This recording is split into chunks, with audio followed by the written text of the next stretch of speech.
What's up? What's up? What is up? It is another Friday, which means it is another opportunity to get together and record the experience, the thing, the amazing, let's just call it the amazingness that is known as the Ball Hog Sports Talk. That's where sports, business, and entertainment collide, where two businessmen get together to discuss sports in an entertaining fashion. If you have never experienced the Ball Hog Sports Talk, I will say to you from the bottom of our souls here in the Ball Hog Sports Talk world, thank you for joining us. I will then warn you, fasten your seatbelt, get yourself a nice tall mug of coffee. Make sure that you spike it with whatever you want because the Ball Hog Sports Talk is rough, rugged, and raw. It's sports, it's business, entertainment. It's two businessmen getting together to discuss sports in an entertainment fashion, in a very entertaining fashion. And with no further ado, boys and girls, cats and rats, dogs and frogs, and anything and everything in between, it's Friday. So let's go. Wake up, wake up, wake up, and stay woke.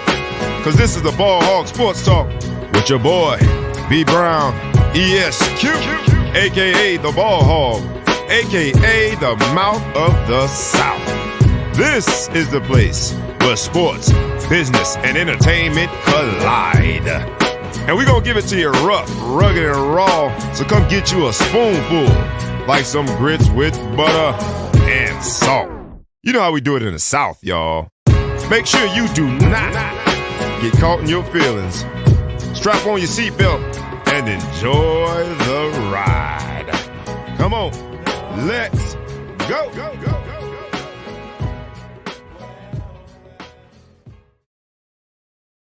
Once again, it's on. Once again, it is on. I have the amazing distinction to be in front of this microphone with an icon, the man, the myth, the legend, thou who shall be intergalactically known and respected as. When you say it, make sure that you sit up in your chair.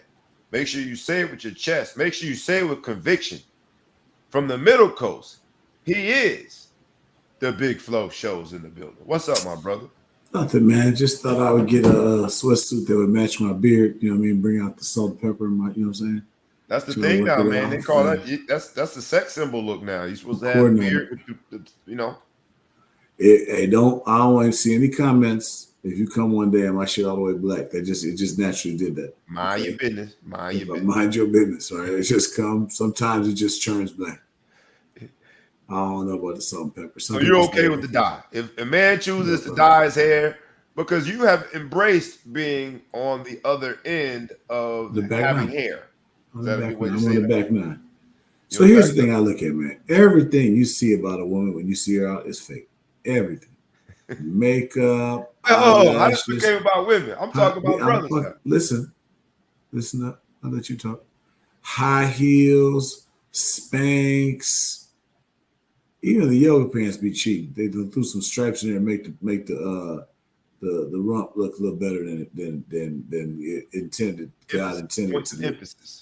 Nails, fake nails. What else? Hair, braids, weave, hair color, dye. Why can't I dye my fucking beard? That's the only thing I got I can try to work on. Why can't I dye my beard? Why is that a big deal? My wife hates it. Why? I don't question when you take the grays out of your head. Not see now you went too far. I happen to know your better half. See we gonna edit that. He didn't say that. He didn't say that. He was just joking. Hey, my wife is beautiful. I'm not saying she's not. I think she'd be beautiful with the grays in her head too. But she doesn't agree, so she puts all type of shit in there. Uh So I want to put something in my face too. I want to maximize. Look, this is a fucking temple right here. I want to make sure that the pews are nice. You know what I'm saying? I ain't mad at it. I ain't mad at it. But right now we're gonna go natural for a while. We're gonna see how that works for me. I got an appointment today about 1 o'clock. See if they can't tighten me up. Tighten you up. Line it up. When it gets lined up, it looks better. But we'll see. Get ready. This is my look for the winter. Keep my face warm during the winter. I ain't mad at it, man. I ain't mad at it. I got a little gray in mine too. You know what I mean? Act right. When you think you'll ever be able to grow a beard? I mean, one of these days, crazy things have happened. It took me a while. How old are you? I am 47. Around 40, 42, I started growing a beard. It might happen. So, It might happen. man, you can be a I little do nimble, notice that man. some brothers though do not fully embrace being Have on you the been through bald puberty side, yet? and so they are growing the hair. You haven't done that, but On the okay. top, it's too far. I let it go too long. I should have started when we got the first 15-yard penalty. I could have tried to make those yards up, but now it's 4th and 80. There's really nothing I can do at this point. All Watch I the can do is fake. punt. Everybody's yelling, "Watch the fake!" At this point, everybody's Watch the watching. fake. Watch the fake. Don't jump. You can jump too. Jump. Fuck it. It'll be 4th and 75. It's just too much. I got to punt. I Got a can't do punt. it. All right, so everybody knows who's been a part of the Ball Hawk Sports Talk world that we do a lot in terms of figuring out what our titles are. Today's episode is going by the title of Henchmen for Hire. I'll say it quickly.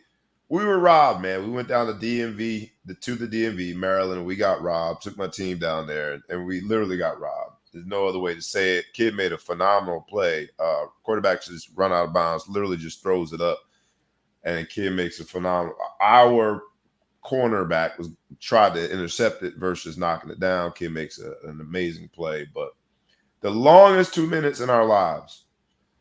All right, the time was just, it's one of those situations where the referee is not, there is no scoreboard with the time on it, so they keep saying he's got the clock.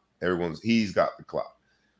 The play that before the crazy catch, we get a roughing the passer, which is a terrible call. Guy just throws the ball away. He gets pushed in his chest. They call roughing the passer. I asked the ref, like, "What are you talking about?" He's like, he slightly touched his helmet. The exact same play. Referee on our side sees the receiver try to step up to the line as the ball snapping, which is a false start.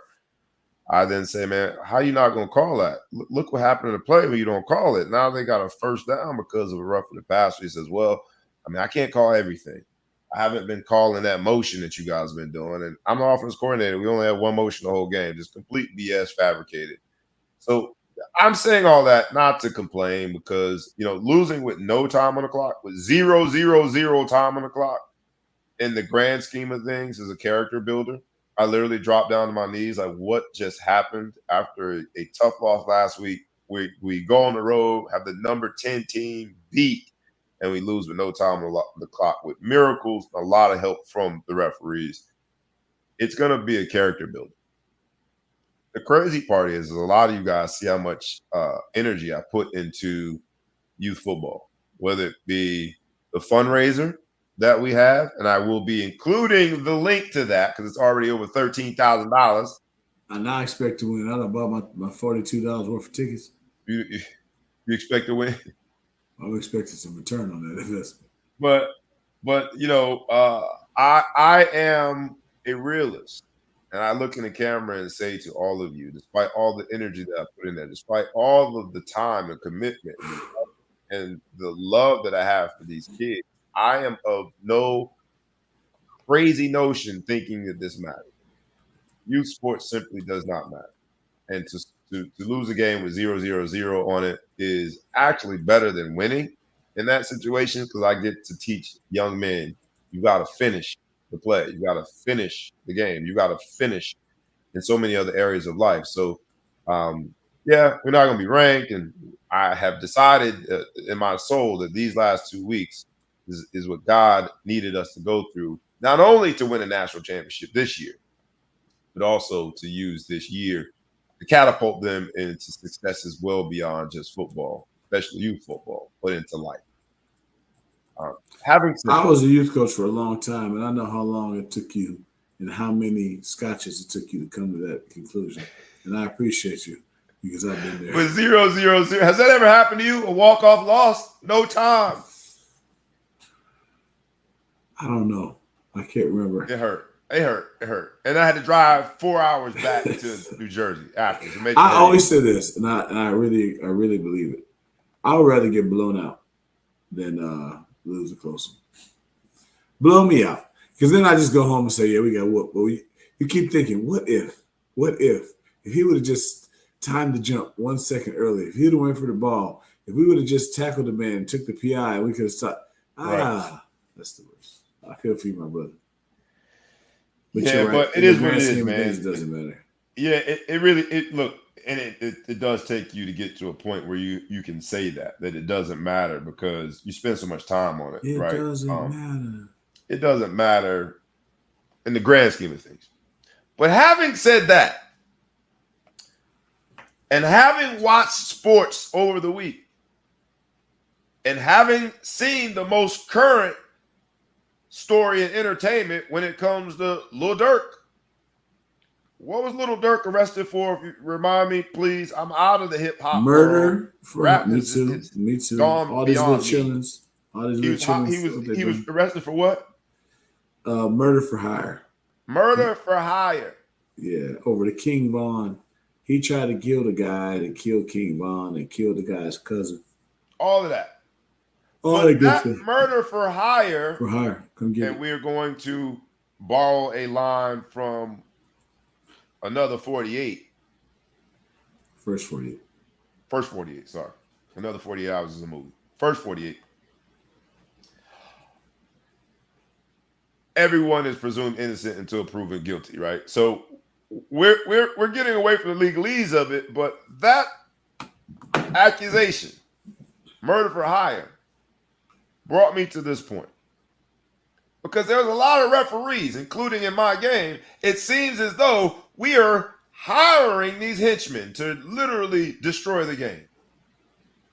A referee has an imprint on a game like no other. A referee, whether it be in my game or the WNBA finals or last night in Thursday Night Football, a referee is going to receive compensation for essentially murdering the outcome of a game a lot of times. Now, I am not here to cry foul because at the end of the day, in my position as a youth football coach, in my position being here in front of this microphone and doing my thing with the duo of the Ball Hog Sports Talk, in my position, my job is to tell y'all, life isn't fair. As soon as you accept that notion, as soon as you accept that reality, you can move on throughout the unfairness. But damn, it feels even extra unfair when you know that this person is getting paid for ruining a game. Am I okay with that without sounding as though I'm crying about it? Am I okay there? Big Flo, you know, you can G-check me. But doesn't it I'm seem just gonna weird say that the this. I'm same gonna guy say that this. gets paid is ruining the game a lot of times? They've been cheating since the first Olympics, right? So you just got to be better than that. You can't let the rest make the decision. Shouldn't have came down to it. The guy should have knocked the ball down. Very Something fair. should have happened. We did whatever. Very fair. They're gonna keep cheating. It's gonna whatever. He got his little bread, his little cheese sandwich. You should. The moral of the story is home games. That's the moral story. You don't play away. Yeah. So you be on the right side of the henchman. So Right. I found this out in Texas. Texas got to be the most cheating state ever. One of the dads on my son's football team is a high school football ref. Do you know in Texas? So a dad on this is youth football? No, college. College football. So your son's college football teammate, His father his dad is a college referee. High school referee in Texas. High school referee. Gotcha. Sorry if I said that wrong. High school referee in Texas. Do you know that? So they get hired by the school, right? Do you know they get a piece of the gate? They get a piece of the gate. In Texas, if you're a high school coach, high school ref, you get a piece of the gate.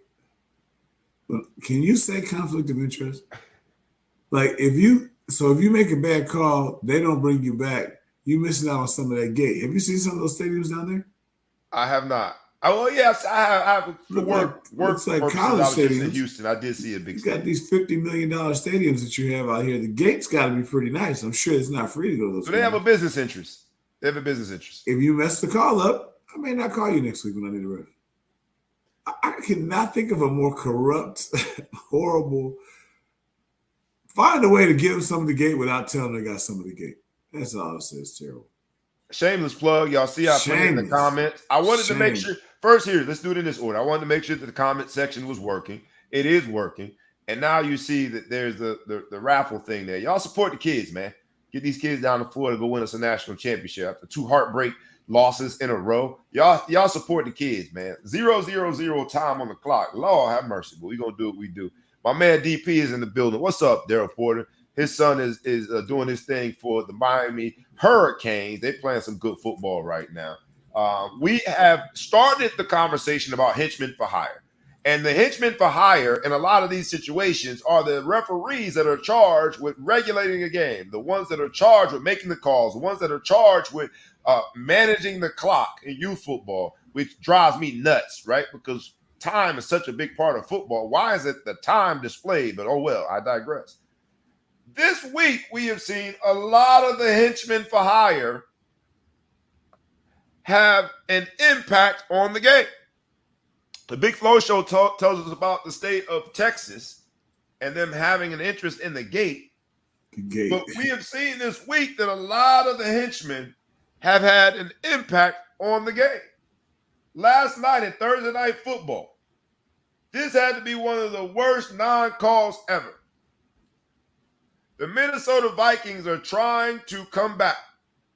They're backed up in their own territory. So much so that Sam Darnold goes back for a pass. He's in his own end zone, and somebody tries to rip this man's helmet off by the face mask, which I don't know the actual letter of the law when it comes to the rules, but I'm going to go out on a limb and say that is the prototype of what you would call a face mask. No call. Instead, they get the sack. The Rams get the sack and essentially puts the game out of reach because now they're down 10 points. The referee after the game says that his positioning was such that he couldn't see the face mask. Now, just like I just talked about I was pissed off when that referee told me, especially now I see the play happen. I see it's roughing. I don't think it's roughing, but also I'm telling the referee on my sideline, like, hey, bro, like, you know that was a false start, man. You got to make that call. You're changing the outcome of games. Last night's no call of the face mask is changing the outcome of the game. The NFL has all these guidelines about what is a reviewable play or not. Where are we at the same time that you have this influx and an embrace of sports betting? So much so that that's one of the anchor sponsors almost of every game. At the same time, you've got this proliferation of refs making horrible calls or non-calls that impact the game. At the risk of sounding like a bitter coach that's still mad about Saturday, at the risk of being a whiny person that takes a position that life is fair, I'm still going to have the conversation. Where are we when we see such impact on the outcome of a game? No, we should not, as coaches, as players, as teams, let it come down to one call. If the Minnesota Vikings would have played better, it shouldn't come down to this non-call in the end zone. Okay. But indeed it has. And these people, they call themselves referees and wear black and white. I like to call them the mafia at times. These people are really impacting games. What say you? It sucks, you know. You hate when it's just that outrageous and that obvious. Reminds me of a high school game we had in Illinois where it was 4th down. They're trying to run the clock out, and the quarterback throws the ball into the air so that the clock can run out. They called it for intentional grounding, change of possession, 1 untimed down. That's just not the rules, right? I mean, let's start there. Those aren't the rules. That's not in anybody's rule book.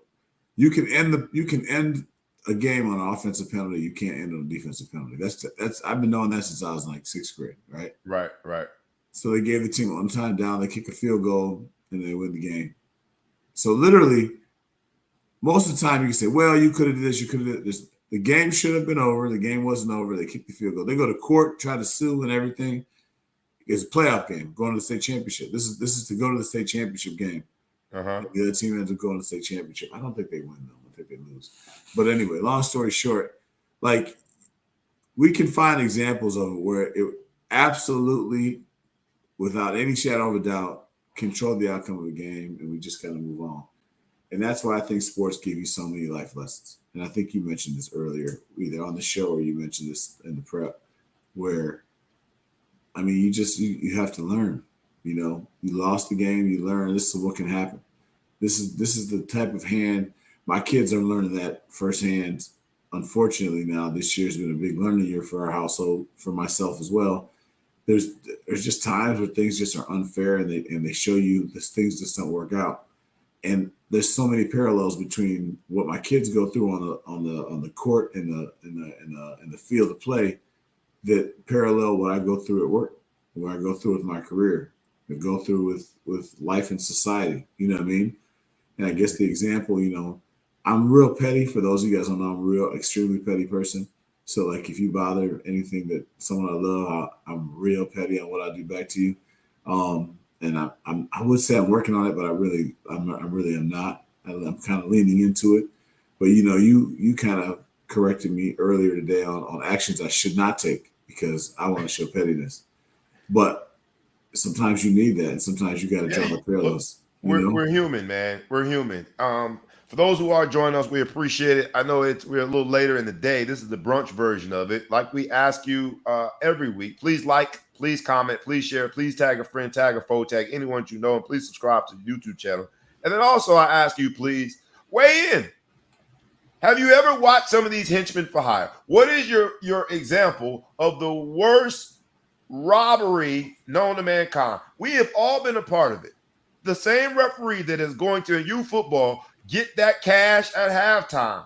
You watch halftime, the referees ain't going nowhere, baby. They waiting on that check. They waiting on that cash to get that handshake.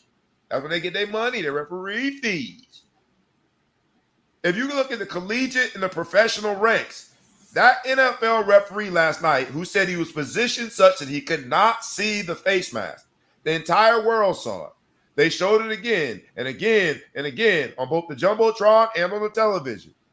That man put in his verbiage the statement that he was positioned such that he could not see the face mask, and we all just had to accept it. That is a henchman for hire. That's a murder for hire. You have ruined the outcome of the game because you, sir, and I think I'm talking to the referee last night, not the dude who messed up our game last week. You, sir, thou who shall be paid for said services, are doing a horrible job.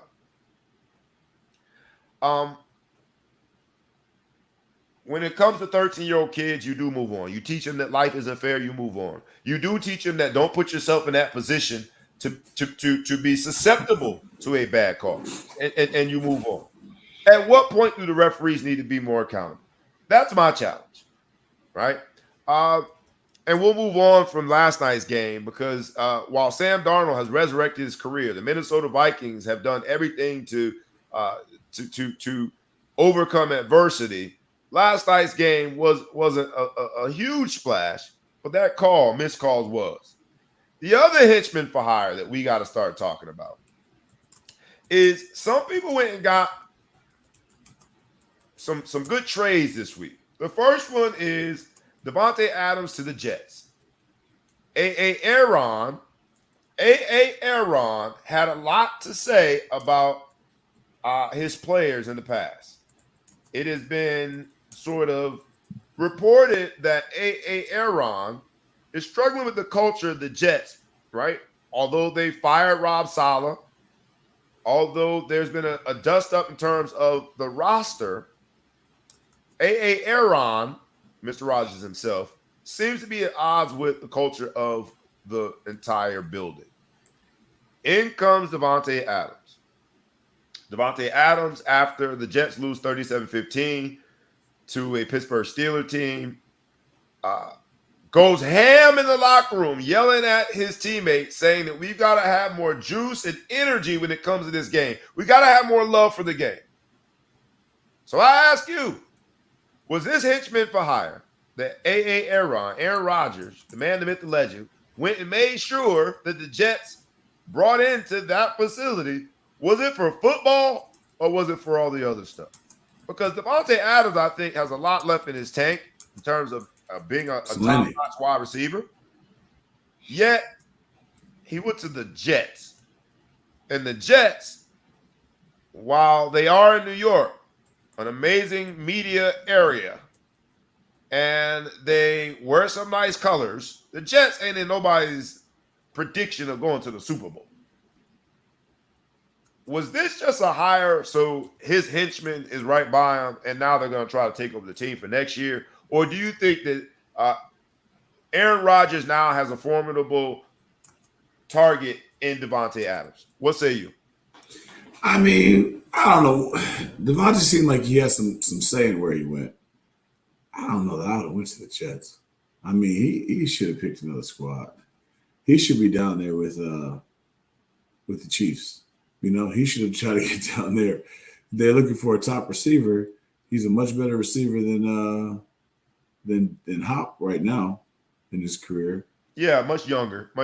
Younger and just, I mean, and what they give up for Hop? I don't know the actual trade. I'm sure they didn't do much. They probably gave up a pack of now laters and some Twizzlers for D Hop. D Hop was on, he's in the twilight years. He went back to the team, the Titans that brought him in. So it was more of a ceremonial gesture to bring him back to Tennessee. I'm not certain he was doing much statistically for the Titans. The Titans themselves weren't doing much, but adding someone who has a record. That's a resume of making plays. I think he was 3-time all first team NFL, something like that. I mean, he's got a real resume when it comes to being a wide receiver, top-notch wide receiver. And it just feels like the rich keeps getting richer with Kansas City. But that's a much needed position. You've got a lot of injuries that they have. Rice got hurt. You got Hollywood Brown got hurt. Juju Schuster-Smith is hurt right now. They are struggling when it comes to receiver spot. So that was not a ceremonial addition to their roster. They actually need a receiver.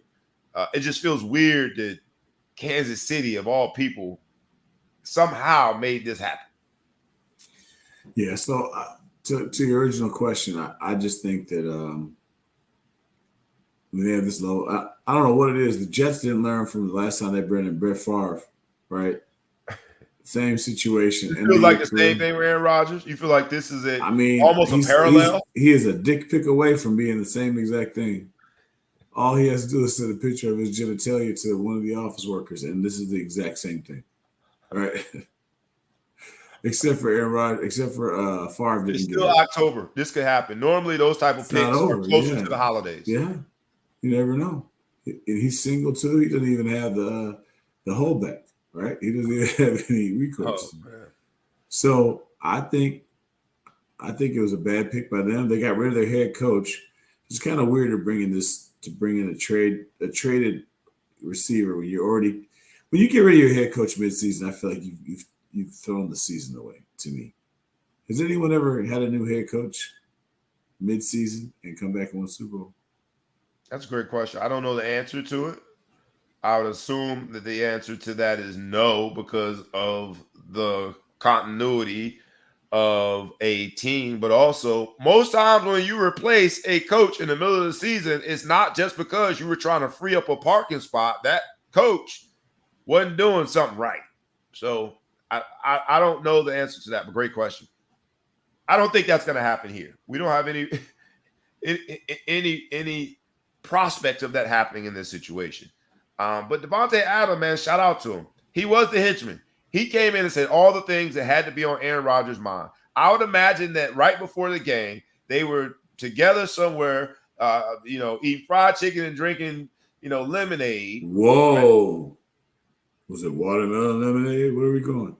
I like fried chicken. Hell, what you talking about? That's a great pre-game meal. My point was they were somewhere chilling, doing something relaxing. The hell with what they were eating. You're right. In 2024, maybe it was a vegan burger and some beet juice. Whatever the hell they was eating and chilling. I imagine them sitting in an area with just the two of them and Aaron Rodgers unleashing his frustration with that locker room. Because there's a lot to be made about the locker room. And I imagine Devontae Adams in his mind saying, wow, that's the kind of locker room we have here. And now, right after the game, they lose 37-15. He goes on an all-out assault, not on the performance, but on the juice and the energy, having more conviction, doing something in terms of your effort and trying to improve your effort. It sounds like he was the henchman for Aaron Rodgers. But shout out to him. I'll give you last word on it, man. I know we talked about D-Hop going to the Kansas City Chiefs. And in terms of the NFL, I'll give you last word on it. There are a lot of henchmen for hire right now. This is the type of time of year where people are jockeying for position and getting themselves in the playoff picture. Not necessarily in the playoffs, but in the playoff picture. I'll give you last word on it, man. Do you think that D-Hop is going to be the answer for Kansas City? Do you think that Davante Adams is the answer in terms of the henchman on behalf of Aaron Rodgers? And are there any other trades this week that stick out to you as we get ready to jockey for position for the playoffs? What say you? I mean, I don't like Aaron Rodgers, so I'm glad he's losing. I do like. That's such a hater. Why? What? Because he was coached he was a quarterback for the Green Bay Packers, and he's Fair, very disrespectful. Very disrespectful when it comes to Chicago. But then at least add, as a Bears fan, I don't like Aaron Rodgers because Aaron Rodgers is a pretty good quarterback. But I get it. Okay, yeah. I'm sorry I interrupted. You don't like Aaron Rodgers. Go ahead. Yeah, so fuck him. What were we saying? The Davante Adams addition, does that make the roster a little bit better? It does, but they're beyond that. Say again? They're beyond that. When you lose your coach, are you beyond that? Because you're still earlier in the year. It's early in the year, but you're already your head coach in the direction, and you're making these big trades for somebody who was I don't know why they got rid of the coach. They say that they fired him because he had a Lebanese flag on his arm, and he was. And that's conspiracy. They've been conspiracy theorists. Yes, did say playing in Europe, but they fired him afterwards. I just think that if you're in the, I don't know, they're in a win now scenario. Every time I watch Hard Knocks, I like the team and I like the coach. You hear that phenomenon too? I don't watch Hard Knocks, but I know people who do, and they say the same when thing. you do, you kind of learn to like the team a little bit. You know, you see what they've gone through. You see the human side of them. You've gone through all their struggles. You meet their families. You kind of mess with the Jets a little bit. Right. Last year, they lose Aaron Rodgers and to the Achilles. And you're like, damn, okay. Not that I wanted them to win, but you just kind of wanted to see what would happen. And now this year they come back and you get rid of them, and then you bring in this big trade, and now you've got a head coach that's trying to put together something that's not really his. I don't know. Yeah, they're not going to win. I'll say this, man, because let me take a step back. Today's episode is going by the title of Henchmen for Hire. If you break that down, a henchman is essentially like it's a faithful follower, right? Or political supporter, like especially one prepared to engage in whatever, crime, dishonesty, whatever they need to do. And it's under the umbrella of service, hence for hire. We're seeing a lot of that with the pundits politically. They go out and they say the things that the candidates, as we lead up to this presidential election, just can't say. They're henchmen for hire. And what I am seeing in football, and especially when it comes to the Jets, this Davante Adams addition, I thought it was purely for the football part, but he took the stance that he took in that locker room and this impassioned speech. It's like, it's cool, bro, and we respect you, but dog, you just got here. You just got here 38 seconds ago. How about you let the paint dry off on your parking spot before you start giving us these speeches?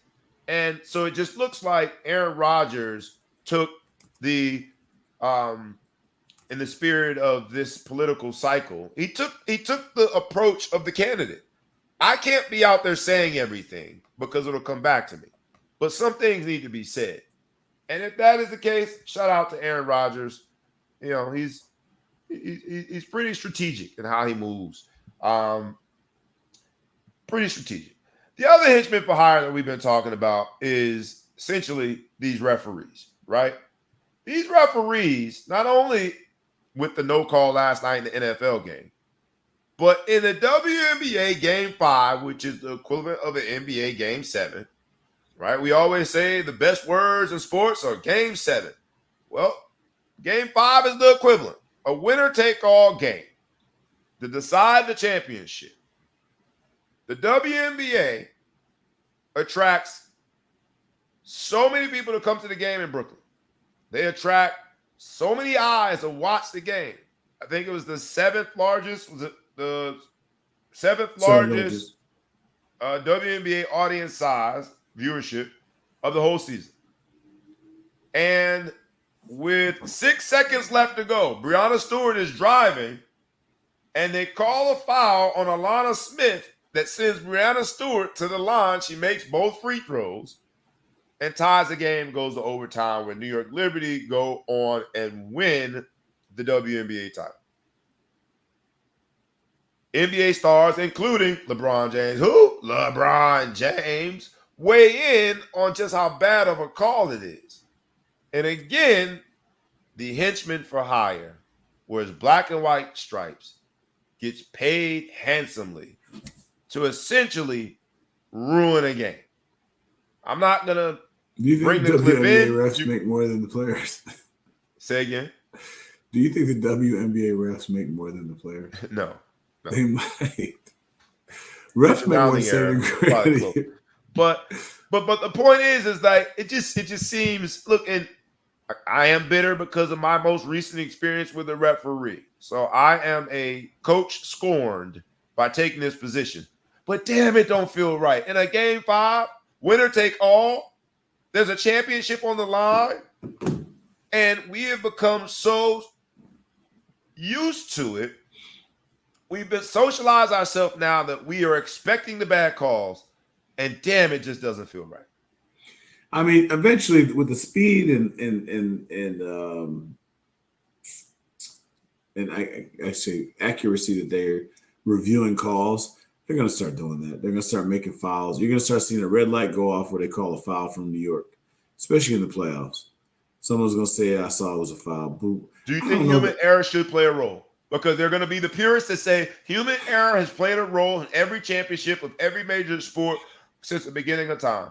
If you try to extrapolate human error from the game, then it's its own level of unfairness to all the other champions that had to endure human error of the referees. It's its own unfairness when it comes to all the other coaches that had to circumvent that and plan around it. It's its own unfairness to all of the home field advantage calls that have gone the way of the home field team for the beginning of time, generations. Do you think human error should play a role in it? Because there is technology there to allow us to take it out. It's where we draw the line, right? Where do you draw the line? Do we review off-ball fouls? Do we review moving screens? Do we review like at what point do we say shit? You know what I mean? Like enough is enough. Like they say, there's holding on every play. There's something on every play. And it's got to have some sort of judgment, a feel of the game. Part of the beauty of coaching and playing in a game is understanding where the refs are. Obviously, they have to be consistent, but understanding what you can do and where you can let go. It's different in every game, right? Sometimes you're calling everything. Or you just get lucky. The ref is out of position, and although you have a face mask where you almost rip a man's helmet off on Thursday Night Football in a national audience, the ref could just say, I was positioned such not to see it. So even that doesn't protect you, but I get in theory what you're like saying. DBs in football, hand fighting, learning how to pull a guy with your hand tight or somebody can't really see it.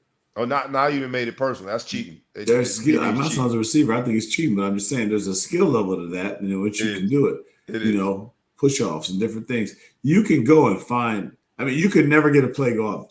If you tell me a guy there's not one of those 5 guys on the front is holding every play, you're crazy. It's just whether it's outrageous. So at some point you have to have the human element of it. Baseball, I don't really see why there's a ref when it comes to balls and strikes. That could all be computer. There's really no reason why you would I can't see a good reason because the box is the box, right? Well, the reason that exists is that because the beginning of the game, from the beginning of time, baseball has had, and I think more than all the other sports, I would argue, because every pitch has some subjectivity to it, it had human error as a part of it. And so to change it would basically be to undermine the records that you have. Baseball to me is an empirical game. It's data focused. It's all about the numbers and comparisons more than any other sport. So to take that out of the game and rely solely on technology would essentially be a different game. You'd almost have to, like people have teased, before steroids and after steroids era, you'd have to break down your records to before technology and after technology if you were to extrapolate the umpire's call on each pitch. If you were to take that from the game, it's a completely different game. For better or for worse. I mean, can't you challenge the ball strike now? Don't you have a certain amount of challenges with that? I think there's a certain amount of time that you can challenge, yes. So whatever. I mean, I don't want to see the refs out of, as much as I hate refs. I don't want to see refs out of the sport altogether. It just kind of doesn't seem right. Certain sports, you look at stuff like you complained about the refs in the youth football level, the refs having the time kept on the field. Yeah, right? like that doesn't make sense. I can't make a call. I asked the man, he gave me a 2-minute warning. And I said, is the clock running? He said, yes, it's running. I then tell my quarterback, wait until you hear him start counting the play clock at 10. Then we snap the ball. We snap the ball. We run an ISO. My running back stays on his feet, goes through 1 or 2 tackles. The other team calls a timeout. I say, can I get another time check? He says it's 1:54. With the head referee, I say, man, like, bro, it's 1:54. He's like, man, he controls the clock. I said, but just mathematically, as rational men, that isn't rational. You can't go from 2 minutes in a running clock. We run a play, and at the end of that play, our ISO, he stays on his feet. We don't call the play until the play clock gets down to about 10 seconds. There is no way that there's only 6 seconds left that clock. It's just impossible. And then we lose on the last play of the game. I digress. But damn, it pisses you off when you realize that the subjectivity, which all referees own and have, is influenced by something else. I don't want to accuse my guy of being a cheater, by home cooking. A damn cheater. Yeah, damn cheat. You cheated them kids. But at the same time, I ain't no fool. I've been around football enough to know that's more than 6 seconds. Mm-hmm. And yet that impacts the game. I digress. Go ahead. Maybe you misheard it. Maybe he told you 256. I had to get that one off my chest. Thank you. I feel like you was my therapist. Well, look at sports like soccer. There's only one person in soccer that knows when the game is over. In every game at soccer across the world, only one person. The ref keeps the time. He tells you extra time, and then he stops it when he feels like it. Maybe it's a minute and a half after he told you it was going to stop. There's no more sport in the world where you can cheat than soccer with the refs. It's terrible. And they live with it. I don't understand it. So we don't have it that bad in football. Our rules are a little bit more clear cut. Everything in soccer. More time. The only thing that they review in soccer is offsides, right? Everything else, it's what the ref said. It's trash. And a goal, whether it's a goal or not, they've got technology to say if it crossed that line. They've got some technology that's more objective than subjective on the goals. But yeah, everything else is subjective. Is it a red card or just a foul? Depends on how much the roll around you can sell the roll around. Like when you hit the ground, how much you can act like you're going to die. And then if you get up, after you get killed in soccer, you can get up and sprint down the field. That should be a red card. You're okay? It's a red card. If they don't have to come get you after I just gave you a card for that, I owe you one, man. But it doesn't matter. Soccer make you crazy. And there are other areas, right? So go beyond sport, right? Because this is the Ball Sports Talk where sports business and entertainment collide. In entertainment, we see it all the time. I mean, how unfair are some of these awards? You remember Susan Lucci took forever to win her Emmy from All My Children. She took forever. So many different times where she was a finalist, didn't win it. I might be messing up the award that she won, but you get what I'm saying in theory, right? Entertainment happens all the time. The whole classic of Kanye West talking about Beyonce in the middle of Taylor Swift's acceptance is the model of subjectivity, right? It happens in business all the time, right? Like there's an interpretation that people have of certain things and in law, right? The judge gets to make decisions, that there is no more clear example of subjectivity in how they guide and decide on facts versus another judge. And we accept it. But damn, it don't feel right for sports. No. After all that work that you put in, all the commitment, all the sacrifice, both like long-term, big picture, off season and throughout the season, but also small picture within that game, a referee, someone who's going to get paid to be there, right? When referees not go back and forth and they try to talk trash to me, I talk a lot of trash in you football, as you probably can imagine, to the referees. I'm like, one of us is getting paid to be here. The other is volunteering. So you're going to hear my shit. You're going to hear what I got to say. You're getting paid to hear my shit. But it doesn't feel right that the same person that you are paying ends up ultimately losing the game for a particular team. Well, sports is a zero-sum game, one of the few zero-sum games out there that we see day to day. And isn't it in some ways part of what makes it great? I've said this many times before, is the reason why people make so much money in sports, the reason why people make so much money in movies, in the entertainment industry in general, is we like to have our emotions moved one way or the other. Some people like a good cry. Some people like a good laugh. Some people like the intensity and the anxiety that gets built up, on a fourth down play and seeing it down to the last pitch. And it's a zero-sum game, right? Right. We like to have winners and losers. We like to do that and do whatever. And we create memories, right? You can remember the game. You call yourself excessive celebration. Why? Because when you threw up the Q sign in a game, you got to penalize for that. And that's your most lasting memory from college, among other ones, but that's the one that really stuck out for you to go ahead for fans, and I just embraced it. Yep, you're right. You embraced it and you did that and whatever. So all these memories are made, and the refs are part of that, right? Remember that call? This was that, the other. And no matter what happens, at the end of the day, man, you need your heart to beat. You need your brain function to be going on. You need to stay alive, right? That's the long term what's important. You want your kids to grow up healthy, all that. But these memories and these emotional movements and the things and the feeling that it made, I'll never forget when I was a junior in college and we went to the Cotton Bowl. We lost to Florida State. We beat Florida State. We lost to Boston College, and we beat Texas A&M in the Cotton Bowl. Yep. A number of guys flew back to Chicago. We had a lot of Chicago guys on the team, and we had a lot of guys who had connecting flights in Chicago.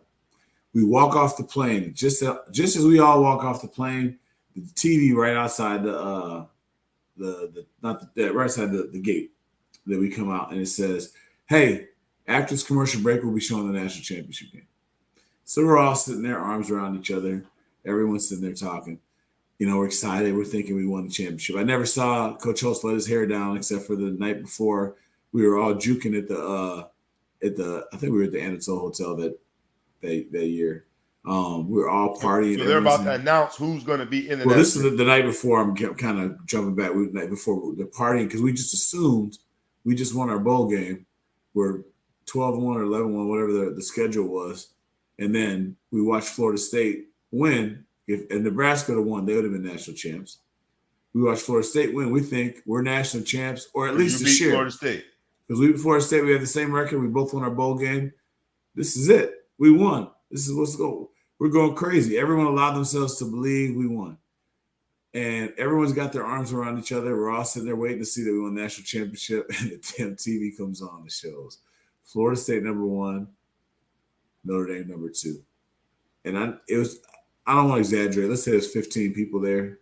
We all walked off in 15 different directions. No goodbyes, no nothing. We just, like an explosion.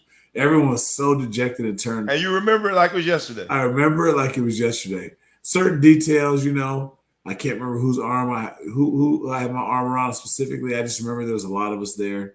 I'm sure there's guys listening from that team that they were at that same gate. They may have a slightly different memory, but the bottom line is the emotions of the day sunk in my head, and I'll never forget them. They're painful emotions, and there probably was 15 guys at some airport coming back from the Orange. I don't know where Florida State played that year. I think they played the Fiesta or the Orange Bowl, and they were doing the same thing, and they went nuts because they won it. Zero-sum game, moves us emotionally. Judges were part of it. The voters are part of it. The rest are part of it. A lot of humans are involved, and that's as painful as it is. It's part of the beauty of the sport. Yeah. Part of the reason why there's so much money involved is because we just want to see that, because the mundane life of work and paying bills, it just doesn't do enough, you know. From your mouth to the ears of whatever fate and destiny is out there for our kids. That's an amazing story, and I'll remember losing with no time on the clock forever. And I hope that the kids use it for something good. It just feels weird that the referees, in this case, the henchmen for hire, when it came to making that decision, was a committee, right?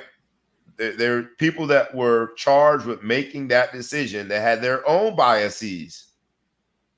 Florida State over Notre Dame. I heard a lot of the argument that, well, it was Bobby Bowden's first one. So he got a tip of the hat when he needed to, when those conversations were happening. But man, it just doesn't feel good. The henchmen for hire, people that are getting paid, that are charged with the responsibility and making informed decisions. A lot of times referees, or maybe it is the playoff committee. That's why we've had so much controversy over the years when it comes to college football. In that case, you talk about a time and an era where it was literally just a room of people making the decision. It weren't several iterations of rankings, and they didn't expand the playoffs until this year to 12 people. So the henchmen for hire, when it came to a lot of teams, you recounted Notre Dame's version of it, but there are a lot of teams. At the end of the day, the person that was in charge of making the decision allowed biases in one way or another to influence that decision. And damn, that doesn't feel good. It just feels, you really feel powerless. Same person that is getting paid to make the decisions is the same person that's letting biases influence their decision. So, no, I don't think we should get rid of human error altogether. But damn, man, we got to start making some people accountable. The WNBA, though, what I will say, shout out to them, I think did their job this year. There were a lot of eyes that were on that WNBA Finals game. And while I didn't like the call that allowed Breanna Stewart to go to the line with about 5 seconds left, make the 2 free throws, and take them into overtime, I did like seeing Barclays packed. I did like seeing on the group thread that I'm on with all of these New York Knicks fans. They was excited. Now, there's a lot of memes out there teasing New Yorkers about how the Liberty were able to do what the New York Knicks could never do, galvanize a fan base and win one for New York City. While those memes are funny, it was good to watch a group of men in this group chat going back and forth emphatically about the WNBA. It's good to know that that viewership audience was the 7th largest of the entire season. The other ones all included Caitlin Clark, the WNBA draft, which is crazy that they had that many eyes on the draft. Again, Caitlin Clark. The All-Star game, Caitlin Clark. And then there were 4 fever games that attracted a lot of the viewership. On the Ball Hog Sports Talk, where sports, business, and entertainment collide, we have talked about the upward trajectory of the entertainment value that is the WNBA. We have talked about the upward trajectory that is the business component of the WNBA with some of their most recent deals, one being a media deal, and the pure essence of the sport with the amazing development with some of these young WNBA basketball players coming from the college ranks, right? Angel Reese and Caitlin Clark come to mind right away. But if you look at Adrian Wilson, still young in her career and how well she's playing, shout out to the WNBA. Hats off to you. You've been the butt of a lot of jokes. You've been the topic of a lot of debates when it comes to, well, of course they don't make more, right? Nobody wants to see it. You've been questioned in terms of what the product is. It's a good product. It's a great product. Shout out to the WNBA. And we celebrated it here on the Ball Hog Sports Talk before it became a trendy thing. Chatch. Mitch. I mean, where do you put Ionescu's final shot, final possession when you rank them with championship winning shots? I mean, it's she. You don't like it? I like an I don't know because I, I think it was a great shot. I think it was a great shot by the first woman that has a signature shoe in the WNBA, which made it an even better shot because of the business components of the shot. That's hard to do, man. you know, I, I'm going to be honest with you. Steph Curry and these Olympics making that shot over a 7-footer and like that's one of the best game-winning shots I've seen.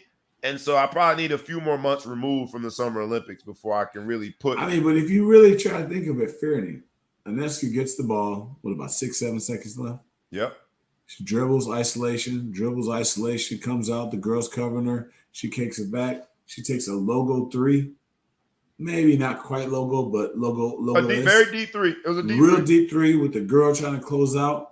Bang to win it all. You don't do it. You about to compare it to that Steph Curry shot. Don't you do that. No, but I'm just saying, like, who else could do a shot like that on the men's game? And we don't talk about this as one of the most iconic shots. Very fair.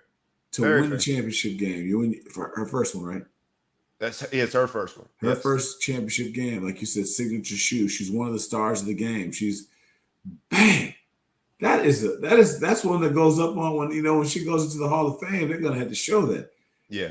I don't know enough being said, and it was just as entertaining because it make or mislead, like they say about the NBA. You make it, and you're the GOAT.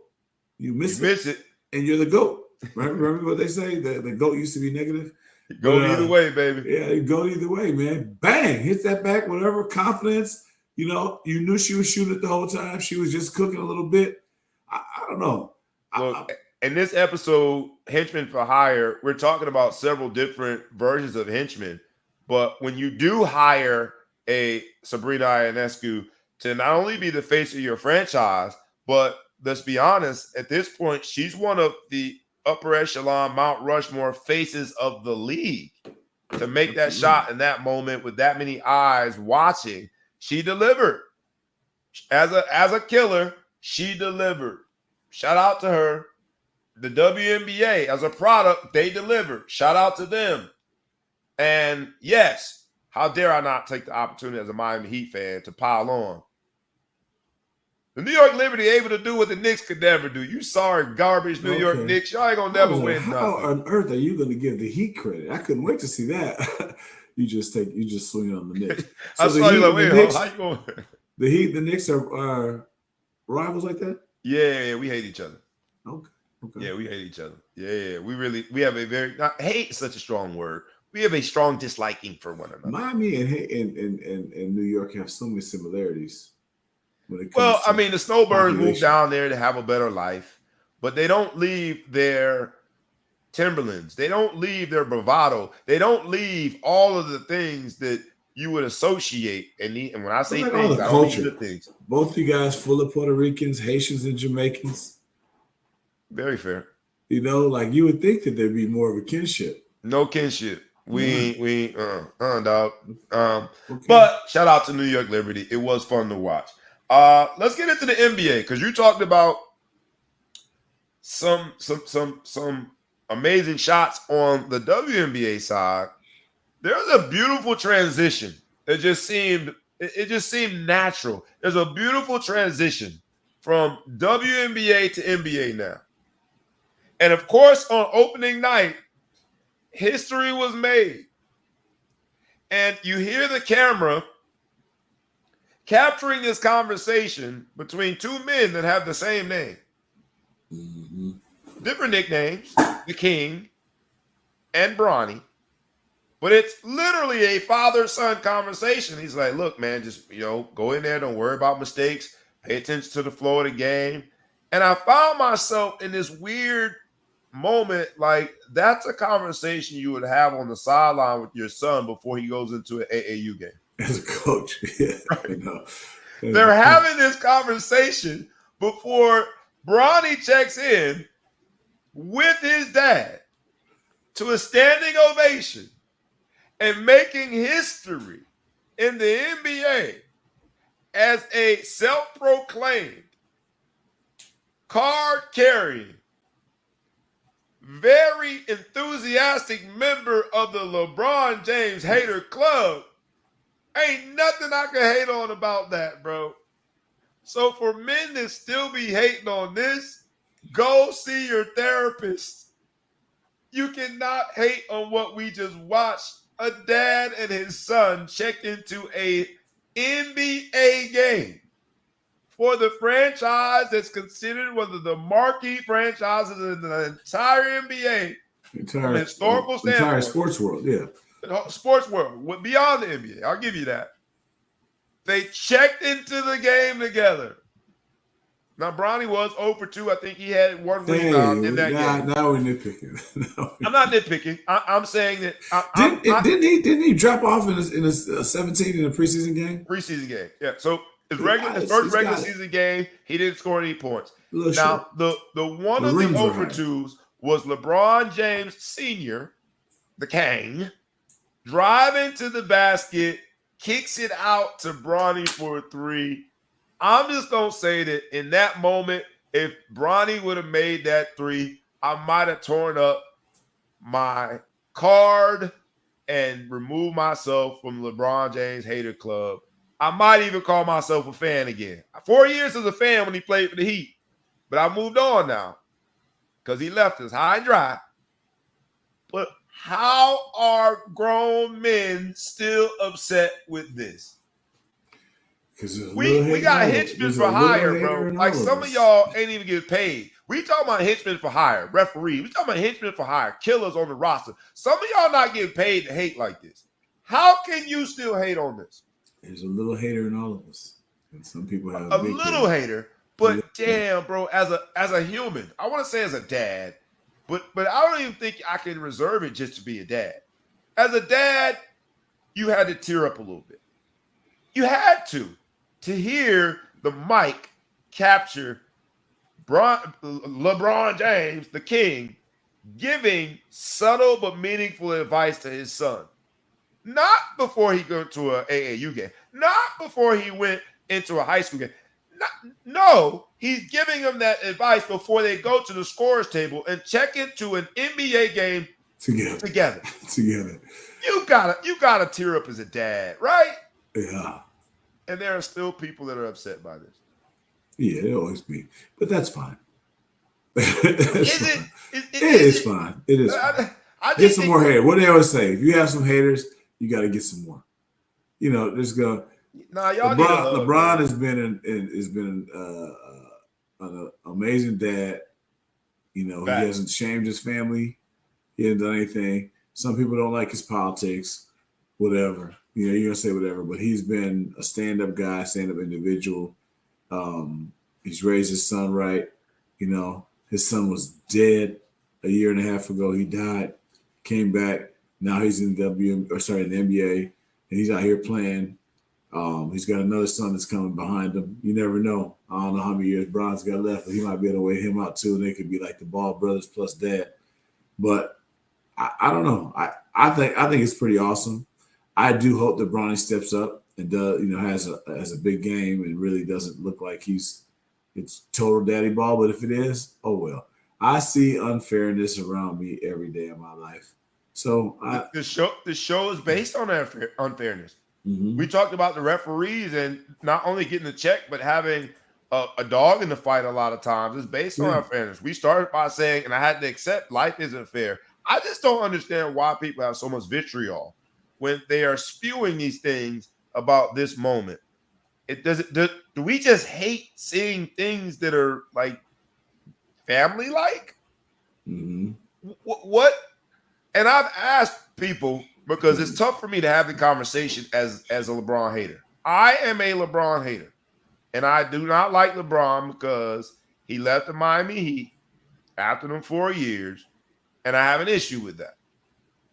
So it's tough for me when I'm hearing idiots take issue with Bronny being in the NBA because I find myself in this unenviable position where it's like, yo, I'm a hater, but damn, y'all sound crazy. But you guys are taking it too far. You're taking it too far. I find myself defending Mine is garden variety hate. Okay, Yes. this is the hate. You can get my kind of hate off the shelf. They You sell gonna give me? packages of I'm a 3. misdemeanor. They never go on sale, but they have this kind of hate. But They your gonna hate, give you me a had to special fine. order your hate.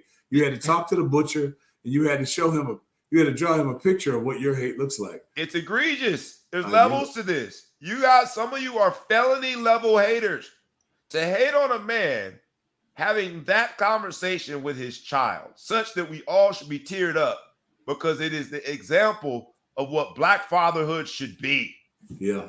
And then to continue your hate and mad that this young man has literally resuscitated his life from the heart condition that he had, but also put himself in position because there was a lot of commitment that young man had to make to his game to get in that position, because he is scrutinized more than anybody when it comes to putting the ball in the basket on the floor and putting the ball in the basket. To continue and double down with hate there, you need a hug, man. You need a hug. That's all I'll say. Some people need a hug. Shout out to the first father-son duo to be on the court at the same time. Shout out to the James family, because while we are seeing in real time with the cameras and all of the like what the dad's reaction is, right? That space that it's a little easier for LeBron James Sr. LeBron James to deal with that, because that's his space. That's his environment. Imagine what mom is thinking. Imagine what grandma's thinking. They can't help out on the court. That's not their environment. They're hearing all of the backlash. They're dealing with all the haters. And this kid is 19 years old. Mm-hmm. And shout out old, to the James family, man. That's old for LeBron James to enter the NBA. All right? How old was he? 17, 18 when he got in? LeBron got in at 18. Bronny got in, I think, at 19. But shout out to the whole family, man. Hats off to y'all. I just wanted to say, in the midst of all the hate, just know that the henchmen for hire, right, that we're referring to, these henchmen that are trying to break down family values, that are trying to tear down a legacy, that are trying to make reasonable thinking people that have a heart question this amazing moment in sports, just know that they are unsuccessful. Even the haters amongst us, not the felony level haters, the misdemeanor level haters, appreciate what we saw with opening night and seeing LeBron James Sr. and LeBron James Jr., two Black men, father and son, go onto that court at the same time. Nothing short of brilliant. I'll give you last word.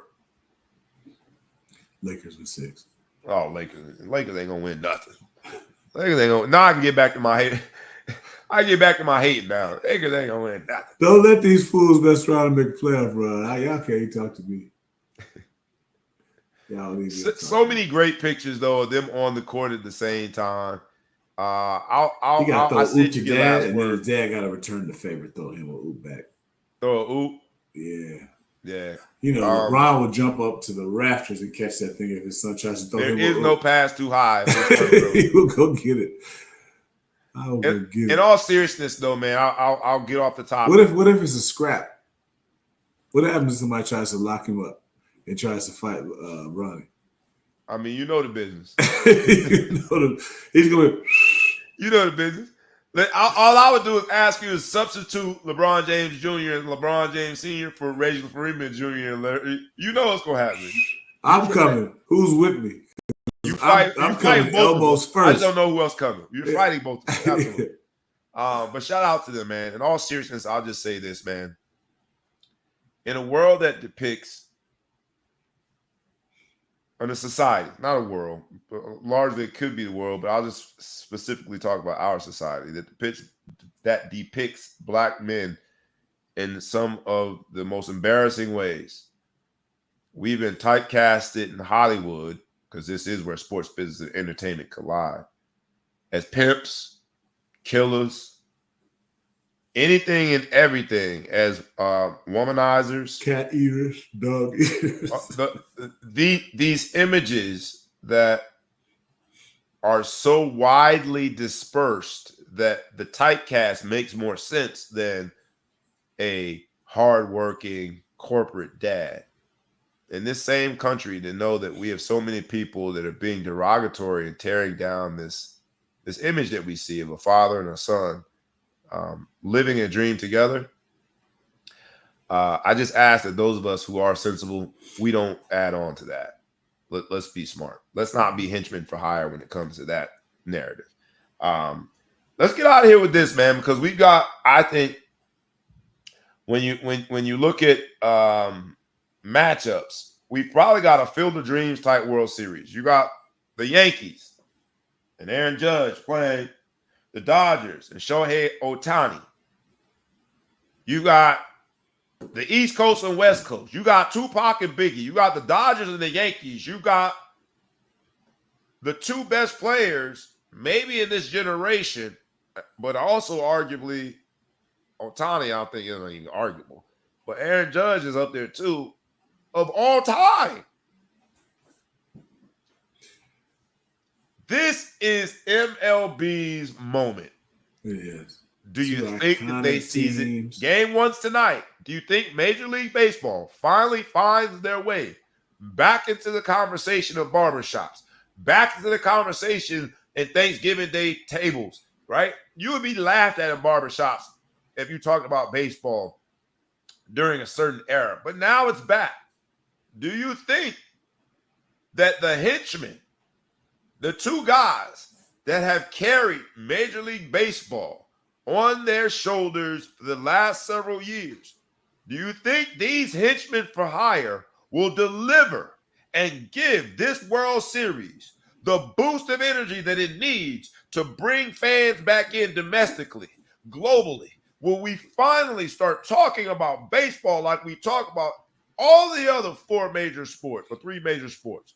Because the NHL, to me, right now, got more juice than MLB. Is this the time that the henchmen for hire, Shohei Ohtani and Aaron Judge, do what for baseball no one else has been able to do, especially during the steroids era?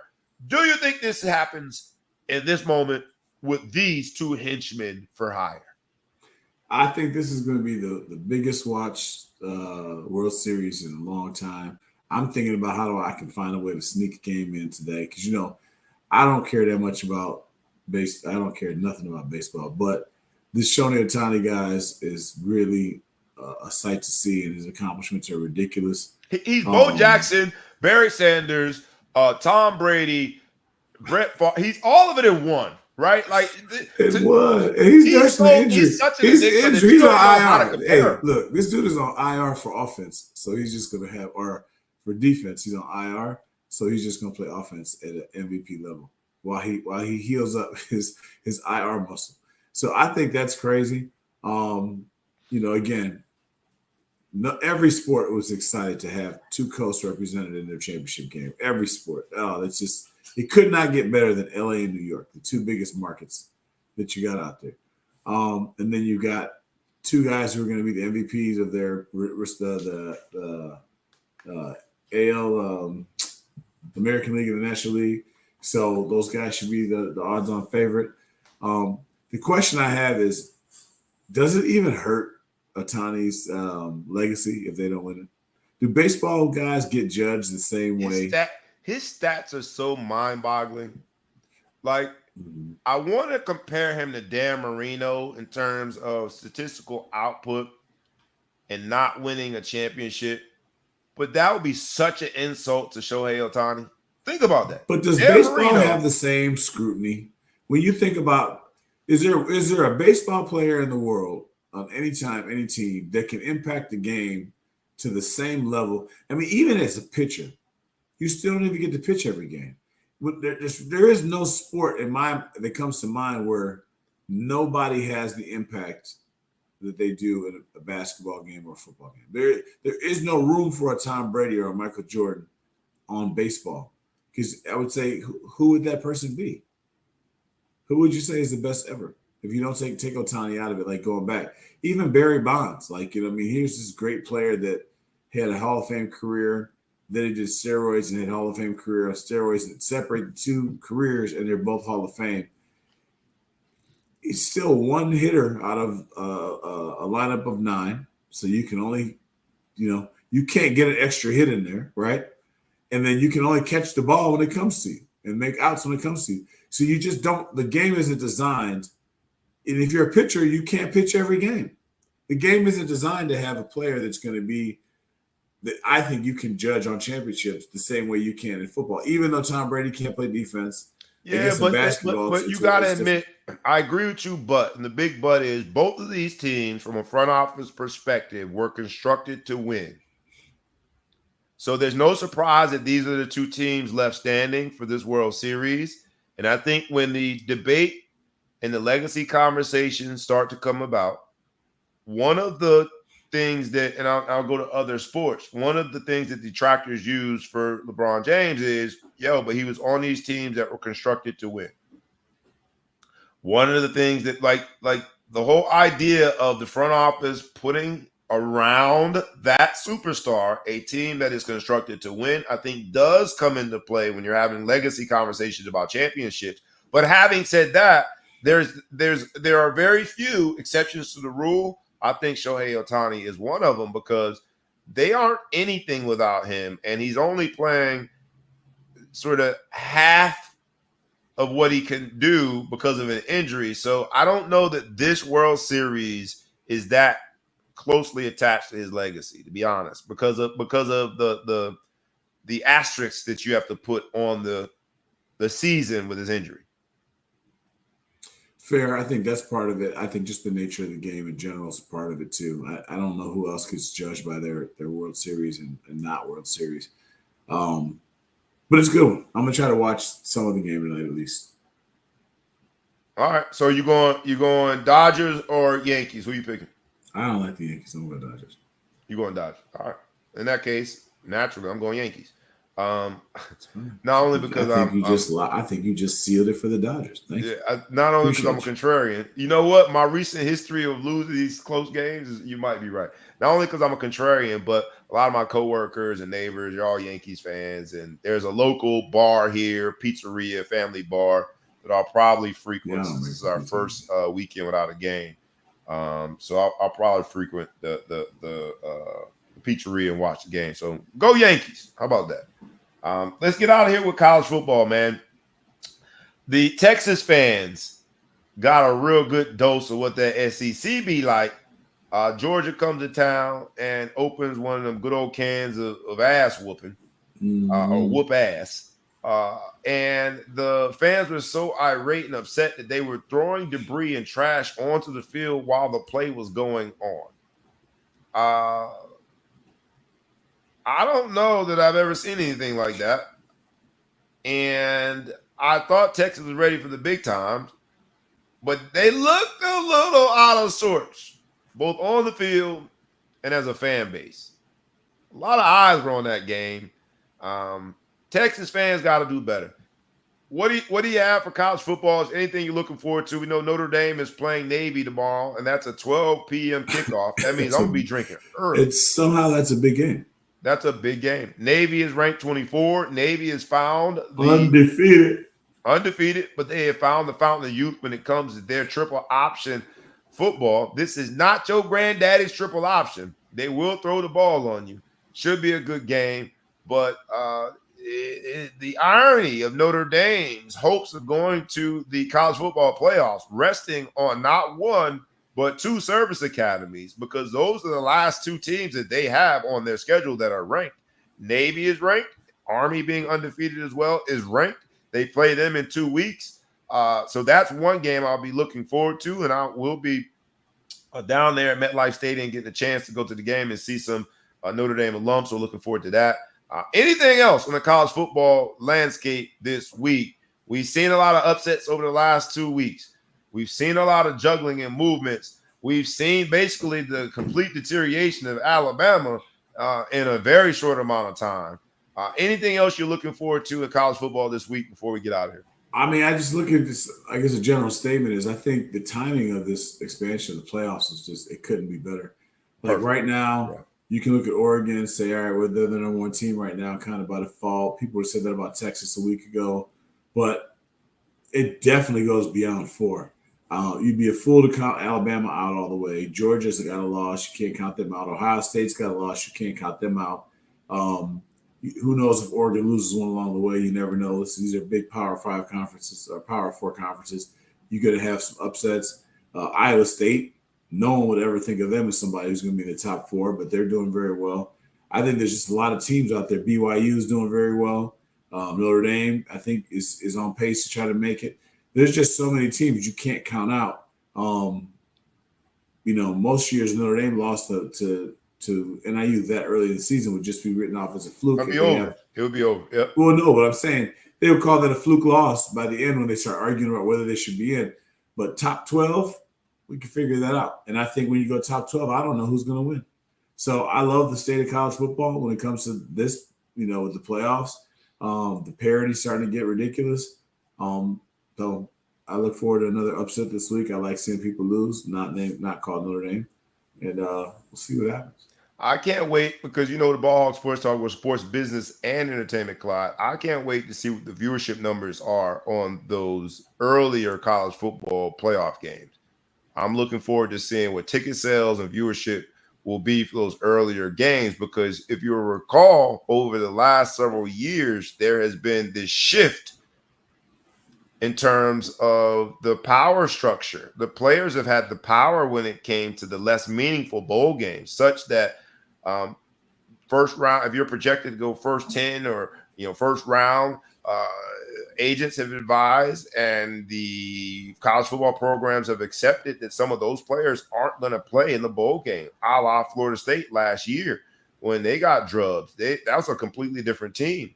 And so I'm looking forward to seeing what those early playoff games look like as the teams are progressing towards getting to what has been the Final Four for the last several college championship iterations. So we'll keep our eye on that as a Ball Hawk Sports Talk crew.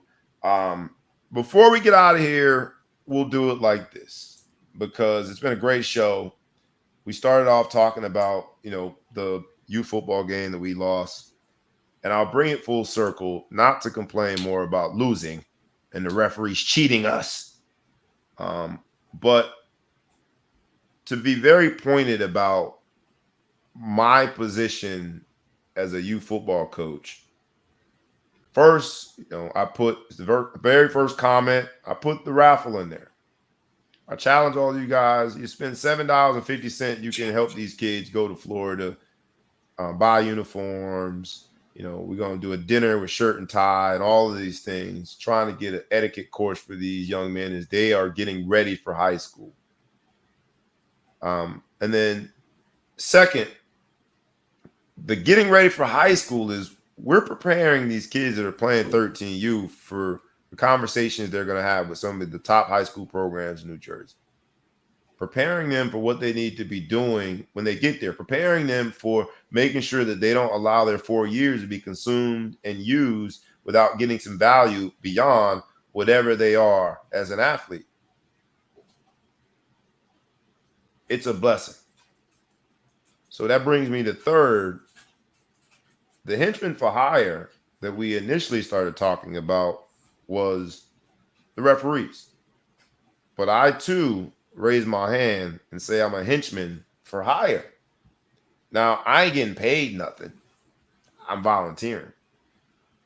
But the henchman part of it is, remember we talked about like a faithful follower, a political supporter, somebody prepared to engage in anything by way of service. As a youth football coach, I'm indeed a henchman for hire and willing to engage in anything by way of service on behalf of these young people, a lot of which do not have the support system that you and I have, Big Flow Show. They don't live in the same lifestyles that we have. They don't have the same support system. They don't have the same opportunities. And so for that, I'm a henchman for hire. And while, yes, I want you all to support the raffle and follow our kids and help them seek opportunities, the biggest mandate I have in this role is to teach them how to overcome their adversities. Life isn't fair. Use all of these for something good. And with that, I am blessed to be in this role. So I wanted to make sure I shared that with you guys. How even in this adversity, the refs cheating us, my mandate, my job still holds true. So I encourage some of you who have the time, some of y'all empty nesters, man, go coach again. Go volunteer. All right. You're going to be an empty nester soon, Big Flow Show. And I'm not coaching nobody. Nobody. Some of you guys that sit on the couch and scream out all of the X's and O's as you watch your team, whether it be your college team, your NFL team. Go coach. You Monday morning quarterbacks that can tell you can say every single reason why your team lost. You Monday morning quarterbacks. Go coach. Some of you gamers that swear, can't nobody beat me in Madden, can't nobody beat me in college football. I got the best X's and O's. Go coach. There's a kid out there that needs you. So go be a henchman for hire. Give you last word before we get out of here, my guy. Anything? No, just look forward to good weekend of college football. Hope we get the weather holds out. We're headed out to Iowa. Hopefully the Iowa guys got some good weather for us. Besides that, I hope my fantasy teams come up 5 or how many weeks have we been in fantasy? 6 weeks. I'm on a 6-week slump. I need to catch a dub. I ain't even looking at it, man. I can't lie to you, bro. Nobody. I'm coaching. But no, I'm good, man. It's been a great show. Great show, my Everybody, brother. just want to point out again, we have problems with the comments. Yeah, comments. I'll go back on Facebook later and stuff, and I'll see a bunch of comments. Right now, we saw 2 comments. Three comments if you include Bobby's, and that's it. So we are not ignoring you. I got a few text messages. Some were a little bit too long to get through and be able to react to, but we're sorry. We just are not getting comments for some reason. We'll figure it out. But in the meantime, man, we gonna have to endure the referees this weekend as you watch your team. We gonna have to endure the conspiracy theories like they cheating. We're gonna have to endure all of it because that's a part of sport. It is human error at the core. Talk about these referees. But still a beautiful thing, man. That's why we make sure it's sports, business, and entertainment here at the Ball Hog Sports Talk, where 2 businessmen get together to discuss sports in an entertaining fashion. You have had with you, the Big Flow Show is in the building from the Middle Coast. Did his thing as always. I am your boy, B Brown ESQ, a.k.a. the Ball Hog, a.k.a. the Mouth of the South, a.k.a. Mr. Excessive Celebration, a.k.a. Breezy, a.k.a. the Councilman, a.k.a. Coach Bobby, a.k.a. a man that is indebted forever for all of the support that you guys provide to us. So I ask humbly again, please like, please comment, please share, please tag a friend, please tag a foe, please tag anybody you know, and please subscribe to both the YouTube channel and the podcast. It's been a great show. Henchmen for hire. You know what it is. If you need to, listen back slowly and closely because you're going to find a gem or 2 in there. That's just what we do. Enjoy the sports weekend, business and entertainment. Enjoy all of it. But make sure that you come back next Friday for another episode of the Ball Hog Sports Talk. And with that, boys and girls, cats and rats, dogs and frogs, we is out. Peace.